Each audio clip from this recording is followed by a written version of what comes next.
Welcome to the show, guys. This is episode 27 of the Weekly Take podcast. That intro was a little hesitated there. Thank you guys so much for listening. This is actually going to be a good episode. It's very NBA heavy. Just to let you guys know that in the very beginning. We got a lot of NBA stuff and a lot of NFL stuff to get to talk about today. But let's start off with the playoffs. So the playoffs started last week. Actually, the day of the podcast we started. But here's the thing. There's a lot of games going on, so I'm going to go down the list, and that's how we're going to be talking about what happened in each game. So the first game that we have in the Western Conference Finals with the Golden State Warriors and the Los Angeles Clippers. The series, as of April 19th, 2019, it is 2-1. Golden State is up by one game. So in the playoffs, they go 2-2, 1-1-1. So the higher seed will get the first two home games.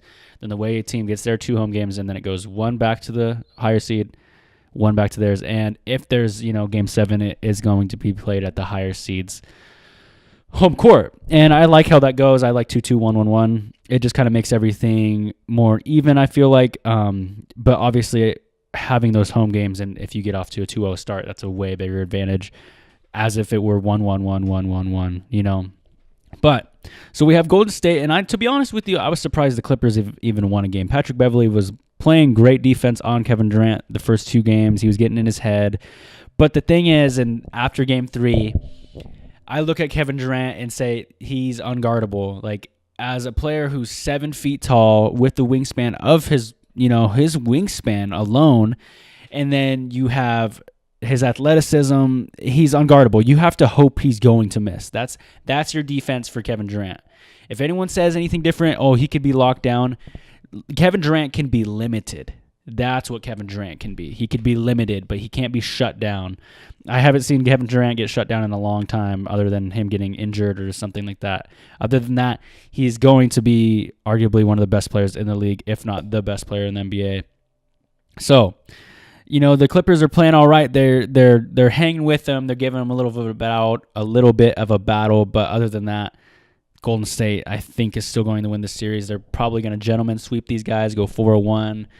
The Clippers are home this next game, but I still think the Warriors are going to just probably 4-1 these guys. I didn't even think they would get one win, to be honest with you. My predictions were kind of off so far. That's kind of the funny thing. Everything was kind of off. Moving into the next part, we got the Houston Rockets and Utah Jazz. And let me tell you, Utah is disappointing me right now. Like, I was hyping them up. They're going to totally beat Utah. And I was like, I was saying it the other way. I was saying Utah was going to beat Houston. But it's not like that at all. Sorry, I'm getting kind of confused. There's like my neighbors out front, and they're being kind of loud. But other than that, here's the thing with Utah. Utah has the players to do it. They have Rudy Gobert. They have Donovan Mitchell. They have the pieces to be a great team. But other than that, Houston is looking at themselves and saying, we're basically going to be play the Warriors. That's their mindset.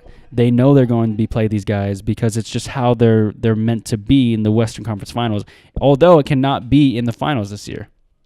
It's not going to be the Western Conference Finals, guys. It's going to be the divisional round. The Warriors win this next round, and the Rockets win. They play in that next round. Winner goes to the conference finals. And a lot of people are like, they want to see those two in the Western Conference Finals. It's not going to happen this year. It's 2019, not last year. These guys got to meet in the next round. It's just how the Western seedings just happened this year. So I do think it's going to be Golden State Rockets, but to take away from the Jazz, they're just not playing great basketball right now. Like, they're playing all right basketball, but the thing is with Houston is they seem like they want this win way more than just them in general. I'm looking at James Harden's stats. He's averaging 30.5 points a game just in the postseason right now, and that's pretty average for James Harden's standards. But if you guys can't limit him to that, or at least make it so the other players on the team don't do anything, you guys are going to be in a heap of trouble there. Moving into the next game, we have Damian Lillard versus Russell Westbrook. That's basically the Trailblazers Thunder drama right now. It is basically the two against each other. And let me give you guys a stat right here. There's two stats, and a lot of people are going, Russell Westbrook or Damian Lillard, and that's the big hype. Do I blame the big hype of Russ and Lillard? Not really, because it's actually pretty interesting. Looking into this, Russell Westbrook in Game 1, again, this is all in postseason. This is all, against the Trailblazers. Russell Westbrook had 24 points, 10 assists, and 10 rebounds. He was 8 for 17 from the field, so you're doing the percentage-wise, he was shooting 47% from the field, and that's not terrible. But moving into the next game, Game 2, he was 14, 9, and 11, 5 for 20. So he was 25% from the field. And, I added up the averages of the last 2 games. He's shooting 36% from the field. And when you're Russell Westbrook, that is not good standards. And Game 2 really messed up his percentages. He could definitely bounce back. But then I go and look at Damian Lillard. And for those of you guys who know, I'm not really a huge Trailblazer fan, but I'm not going to ignore the fact that Damian Lillard is doing better. Damian Lillard is 34-4, shooting 9 for 21, 42% from the field. Then, Russell Westbrook arguably had the better game because he had more, he had rebounds and assists. And Damian Lillard took more shots in the first game. But I go into Game 2, Damian Lillard is 29, 4, and 6, 10 for 21, shooting 47%. I add his totals together. 42 plus 47 divided by 2, 44% from the field. So Damian Lillard is doing better right now for percentage-wise, but a lot of people like to make the argument that Russell Westbrook does more for his team, like, rebounding-wise and assist-wise and that. But if you're putting up that many shots a game, we want to be making at least half of them. And, maybe their shots just aren't falling. But I am going to lean probably towards Lillard right now, just how he's playing. Even though he's taking more shots, I think that offense is built for Lillard to shoot more shots. McCollum's there, I know that. Enes Kanter's there. But I look at the Thunder, and Russell, should be sharing the ball a little more with Paul George, Steven Adams. Schroeder should get some balls. Morris should get, some touches. I just look at it like that. And that's why I think Lillard just slightly has the edge, even though I don't like Damian Lillard. So that's my little 2 cents on that. So I'm on Team Lillard right now, as much as I am not a Lillard guy. As much as you guys have listened to this podcast, I've always been kind of a hater of the Trailblazers, which I don't know why, because I'm pretty near them. I'm just basically waiting for the Sonics to come back. And, for those of you guys who don't know, the Seattle Supersonics were a basketball team in Seattle that were taken away from us.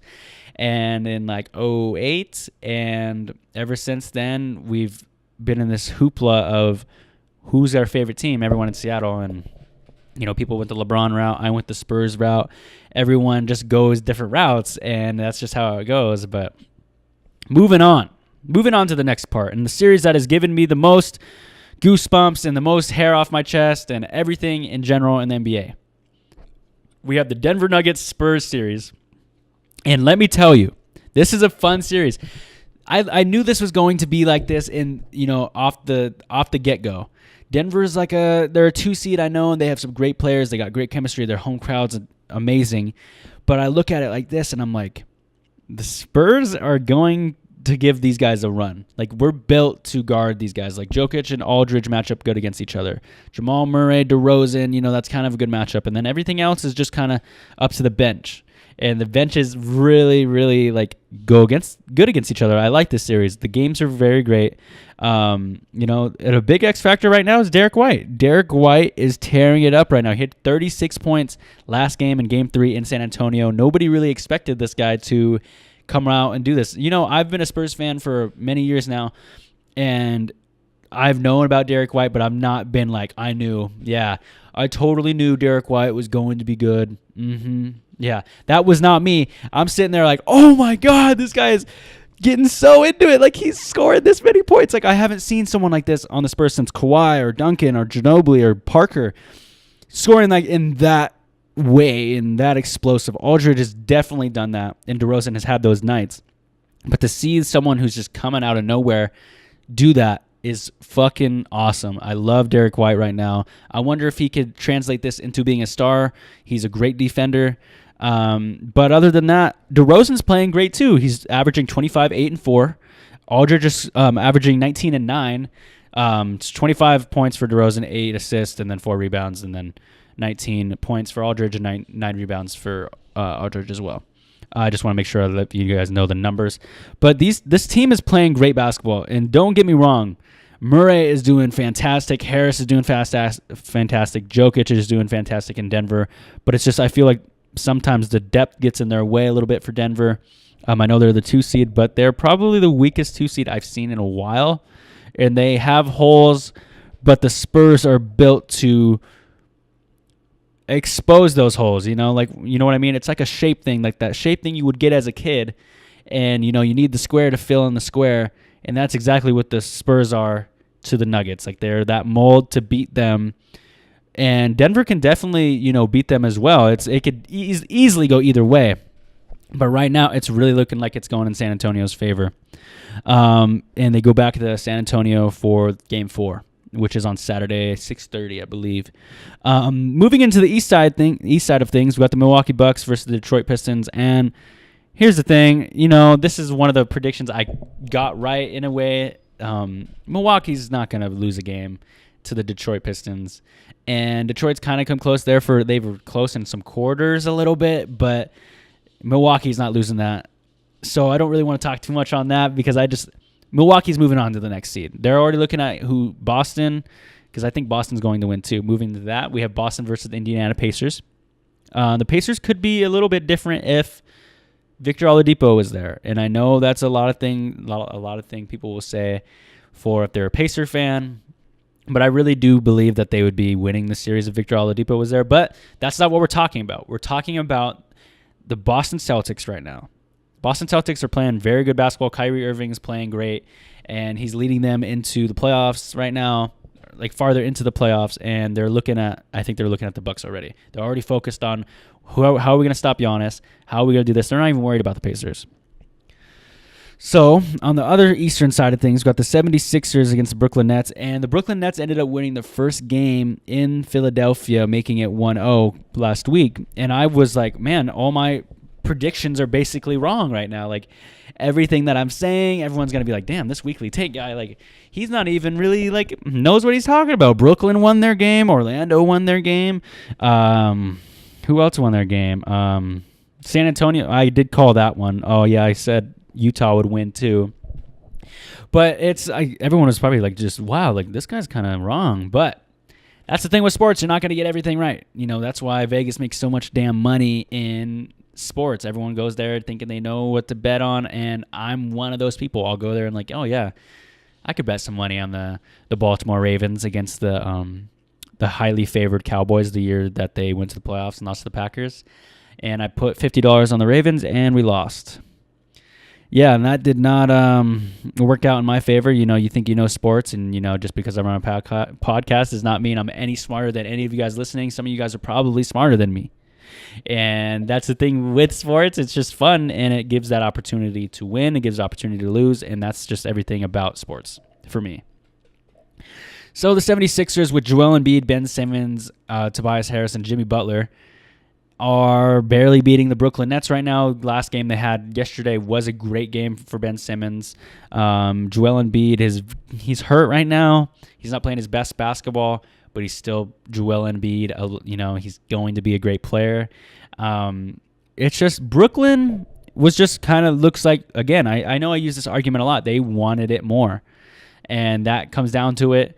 And I really want Brooklyn to win this series, but I don't think they have the weapons to take down the 76ers right now. And if, say, they were to beat the 76ers in a 7-game series, they would have to play most likely Toronto in the next round, and I don't think they have an answer for Kawhi and Siakam, Danny Green, Kyle Lowry, even though we'll get to Kyle Lowry in a second. But yeah, I still believe the 76ers will win this series.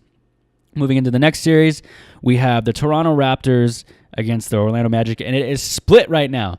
The Toronto Raptors series is split as of April 19th. This video will be released today, but the game will be going on during then, so it will be very well either 2-1 Raptors or 2-1 Orlando. Let me just point that out. And Toronto, I think, is going to win after Kyle Lowry bounced back after the Game 1 performance of him dropping legit 0 points. I like Kyle Lowry, but come on, bro. You got to score. If you're in there for 33 minutes, you got to get a bucket somehow, man. I know some days you don't. You can't buy a bucket, but today is not the day to be dropping 0 points, man. Roy Hibbert did this to the Pacers a couple years ago. Don't fall in Roy Hibbert's shadow. I'm a big Roy Hibbert fan, though. I wished him the best when he went to LA, but, it just didn't work out. And that's just, how things go in the NBA and in the NFL and the MLB and the NCAA. It's just, you could be great in the series, and then all of a sudden everyone figures you out, and you're a player that everyone's like, oh, don't worry about him. So Toronto is going to win this series. Kawhi Leonard is going to ball out. He needed some help game one, and if they would have just had Kyle Lowry's just 2 points, they would have won. But, it's bad for me to say that because there's a lot of misses in a game. There's a lot of turnovers. There's a lot of miscommunications that definitely led to the loss, too. It's not all Kyle Lowry's fault in game one. But there's a lot to be said about Toronto, and if they play like that, they could not go to the finals. But if they play like they did in game two, they should be fine. And moving into that, so to update you guys with my predictions, I believe Golden State will move on to play the Rockets. I believe I still have to stand with it, and I can't change my prediction. I got the Thunder beating the Blazers, the Spurs beating them, Thunder beating the Spurs, the Warriors beating the Rockets, and then the Warriors going to the finals. Or the Warriors defeating the Thunder. And then I have Milwaukee going all the way to the finals, beating Boston.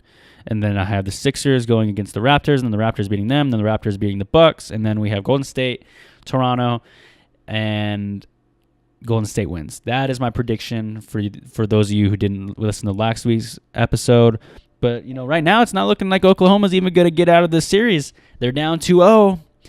Portland won both their home games. They've got to go back to Oklahoma, and we know Oklahoma is very loud. My cousins actually went to go watch the game, the one game they won in the finals against the Miami Heat, and I guess it was insanely loud, and I wish I would have been there. But that's pretty cool that they went all the way to watch an NBA final game. They were doing a tournament over there, and that's pretty cool stuff, to be honest with you.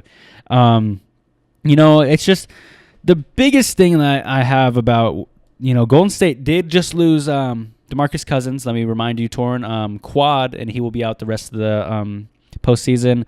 And I just feel bad for him in that aspect because, he kind of took like a discount to go play and get a ring, and he wanted to play in the playoffs. This was his first playoff game, and then he gets injured, or his second playoff game, and he gets injured. Like, dude, what did he do? What karma did he do? Did he fucking slash someone's tires? Did he cut someone off in traffic? Is that what kind of got him this torn quad? Maybe. I'm a big believer in karma. But that's the thing in the NBA. There's a lot going on. And to speak about, the Lakers, because I know a lot of people like to know what the Lakers are doing just because they're the Los Angeles Lakers. The Lakers are currently interviewing Tyronn Lue today as of 4/19. I believe this is a good fit. Ty Lue knows how to coach LeBron. And a lot of people say, well, LeBron knows how to coach Ty Lue. But it's Ty Lue knows how to, at least work with him and get him to the finals and knows what game plan will work. Obviously, Luke Walton did not know the plan, and Luke Walton in Sacramento I think will be a very great thing for them. But right now, they need to focus on getting just in center and focusing on the Los Angeles Lakers as, hey, we got LeBron for 3 more years. He's not in the heap of his prime. He's still, he's still a great player and a fan. He's best player in the league. I still put him above KD, but he's getting older. He's not going to be this for these next 3 years. He's not going to get better these next 3 years. I don't believe it. He very well could, but I don't think he will. So that's all I got for you guys on the NBA side of things. And before we go, I want to talk to you guys a little bit about the NFL stuff.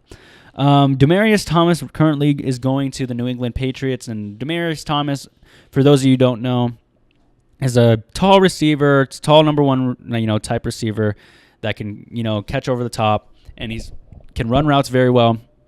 He's fast, but he's kind of injury prone, and he was very great with Peyton Manning. I love Demaryius Thomas in that offense. He did very great, and Peyton Manning kind of made him a known name, and then he bounced around.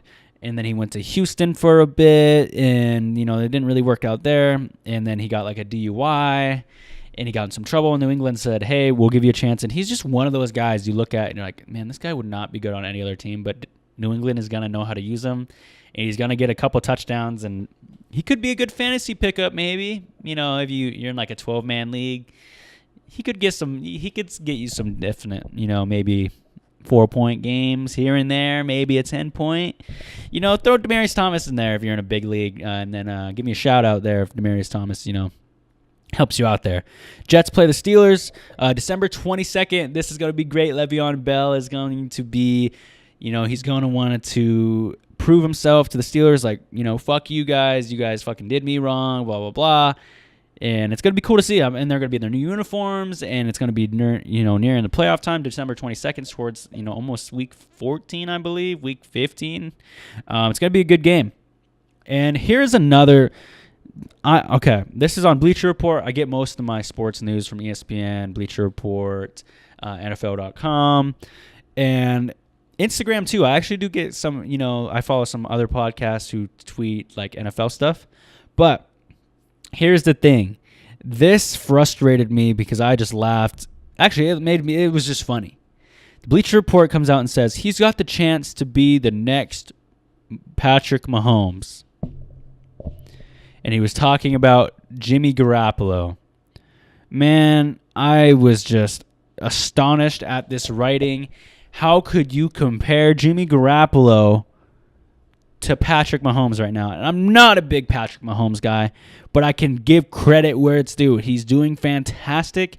And for you to be like, Jimmy G, a guy who was a backup, a guy who did great in the 49ers games that he was starting. They were undefeated with him. Yes, I know. But he's not Patrick Mahomes level-esque yet. And I know they say he's got the chance to be the next Mahomes. But dude, he is not the closest one. If I were to say anyone else, it would not be. I'm not thinking Jimmy G's. He's due. He's due to be the next top tier quarterback. He's not. And you know what, Jimmy G, come out and prove me wrong, because it very well could happen. But as of right now, I do not think Jimmy G is the next Patrick Mahomes. Sorry, Bleacher Report. He's not. Russell Wilson. Although on the NFC West side of things, Russell Wilson just got paid buco bucks.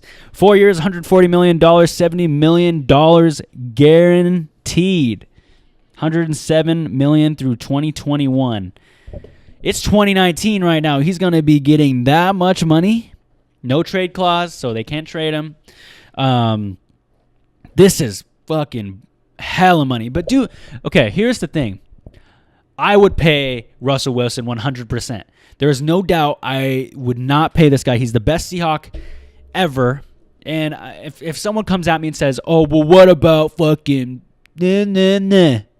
No, you don't get to say that. These guys were playing against mailmen, firefighters in that time. Russell Wilson is playing at the highest tier level right now, and he's the best Seahawk. You pay the guy. You know what it's like to have a team that don't have a quarterback?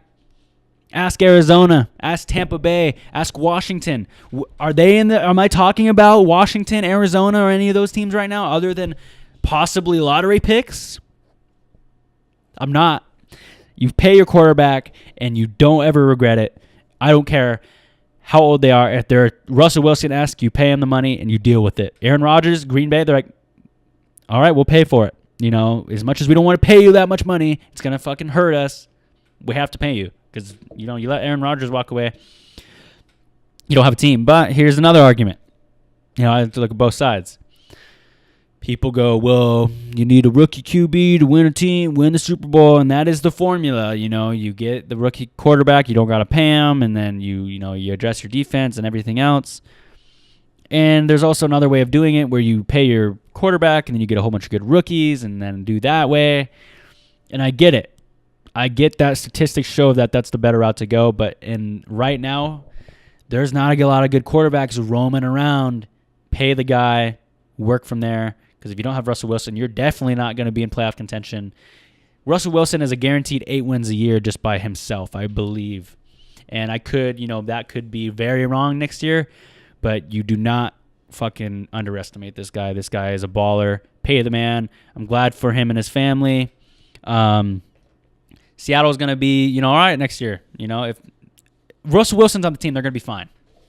So, this has been episode 27 of the Weekly Take Podcast. Thank you guys so much. And this episode was a little bit shorter today. But, here's the thing. There's a lot of stuff going on in the NBA, and I want to make sure I hit on all points. and that's why NBA is a little bit more heavier right now. And for those of you who are listening on SoundCloud, YouTube, Spotify, Apple Music, thank you guys so much. If you guys have any problems with finding any videos, any clips, anything, let me know. Personally, text me, do whatever. Thank you guys so much for listening. This has been episode 27, and have a fantastic day.